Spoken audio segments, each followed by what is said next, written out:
Friends, నా పేరు Raj Kumar Vanjari, wealth manager. చాలామంది నన్ను అడుగుతూ ఉంటారు, మనం టర్మ్ ప్లాన్ ఎందుకు తీసుకోవాలి, మరియు టర్మ్ ప్లాన్ ఎంత ఎంత తీసుకోవాలి అనేది చాలామంది అడుగుతూ ఉంటారు.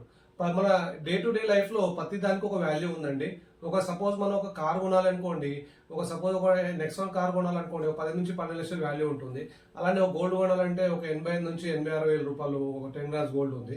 అలానే ఒక వ్యక్తికి ఆయన ఇన్కమ్కి ఎంత కవరేజ్ ఉండాలి అనేది కూడా మనం క్యాల్కులేషన్ రూపంలో తెలుసుకుందాము. ఇక్కడ ఒక టర్మ్ ప్లాన్ ఎంత తీసుకోవాలి అంటే, ఆయన మంత్లీ ఇన్కమ్ ఏదైతే ఉంటుందో దాని ఇంటూ 200 టైమ్స్ అండి. దీన్ని హ్యూమన్ లైఫ్ వాల్యూ అంటారనమాట. ఒక వ్యక్తికి దీన్ని క్యాలిక్యులేట్ చేస్తారు. ఫర్ ఎగ్జాంపుల్, ఇక్కడ ఒక ఎగ్జాంపుల్ తీసుకుందాము. ఎగ్జాంపుల్, ఒక ఏజ్ 30 ఇయర్స్ వ్యక్తికి ఆయన income suppose 1 lakh rupees per month ఉందనుకోండి.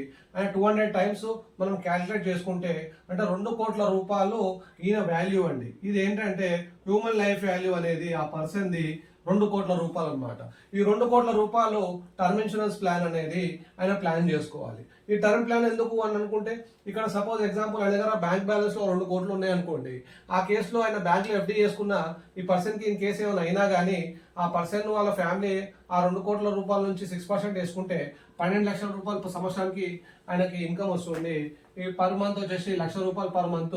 ఇది ఎక్కడైతే శాలరీ వస్తుందో ఆయనకి ఇన్కమ్ మంత్లీది, ఆ మంత్లీకి ఇక్కడ కాంపెన్సేట్ అవుతుంది ఎఫ్డీలు. సో ఈ కేసులో ఈ పర్సన్ కి టర్మ్ ప్లాన్ అవసరం లేదు. ఒకవేళ మీ దగ్గర 2 కోట్ల కార్పస్ లేదనుకోండి, అప్పుడు ఏంటంటే మనం 2 కోట్ల ఈ వ్యక్తి ఈ 2 కోట్ల టర్మ్ ప్లాన్ అనేది కంపల్సరీ తీసుకోవాలండి. సో దీనికి ఏ కంపెనీ తీసుకుంటే బాగుంటుంది, ఎంత ప్రీమియం కడితే బాగుంటుంది, అంటే ఏ ఇయర్ వరకు పెట్టుకుంటే బాగుంటుంది, 65 75 85 వరకా, లేదంటే 5 years కట్టవచ్చా, 10 years కట్టవచ్చా, రెగ్యులర్ కట్టవచ్చా అనేది దీని డీటెయిల్స్ కావాలి అనుకుంటే నా నంబర్కి కాల్ చేయొచ్చు. 8686 855 969 అండి. Thank you.